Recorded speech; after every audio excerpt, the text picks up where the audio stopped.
मैं संपूर्ण जगत का प्रभाव तथा प्रलय हूँ। इसका अर्थ तात्पर्य यह है कि स्थावर जंगम रूप जगत को मैं ही उत्पन्न करने वाला हूँ और मैं ही उत्पन्न होने वाला भी हूँ। मैं ही नाश करने वाला हूँ और मैं ही नष्ट होने वाला भी हूँ। क्यों? क्योंकि मेरे सिवाय संसार में दूसरा कोई नहीं है यह कार्य कर सके। इसी अध्याय के 7वें श्लोक में अर्थात मैं इस निमित्त तथा उत्पादन करना है, अतः जगत रूप से मैं ही हूँ। 9वें अध्याय के 19वें श्लोक में भगवान ने कहा है, अमृत चैव मृत्युश्च सदचर्यामूर्जन, अर्थात अमृत और मृत्यु तथा सत और असत भी मैं ही हूँ, मतलब सब कुछ मैं ही हूँ।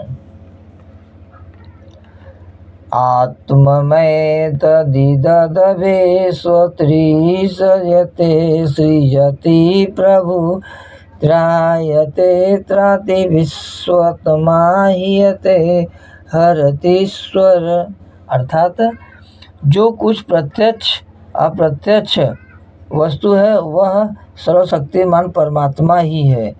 जो कुछ सृष्टि प्रतीत हो रही है इसके निर्मित कारण भी मैं ही हूँ और उत्पादन का कारण भी मैं ही हूँ, अर्थात वे ही विश्व बनाते हैं और विश्व नष्ट भी वही करते हैं।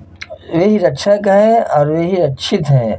वे ही सर्वात्मा भगवान इसका संहार करते हैं और जिसका संहार होता है वह भी वे ही हैं। 33 रूपी निषद आया है, अन्न भी मैं ही हूँ और अन्न को खाने वाला भी मैं ही हूँ। अहम अन्नमदम कन्नम, अहम नादो अहम नाद। तात्पर्य यह है कि अपरा और परा प्रकृति तथा उसके संयोग से पैदा होने वाले संपूर्ण प्राणी ये सब के सब एक भगवान ही है। कारण भी भगवान और कार्य भी भगवान। संबंध पूर्व श्लोक में भगवान ने अपने को परा और अपरा प्रकृति संपूर्ण जगत का मूल कारण बताया। अब भगवान के सिवाय जब भी जगत का दूसरा कोई कारण होगा इसका आगे के श्लोक में निषेध करते हैं। तब तक ये सबको राधे राधे।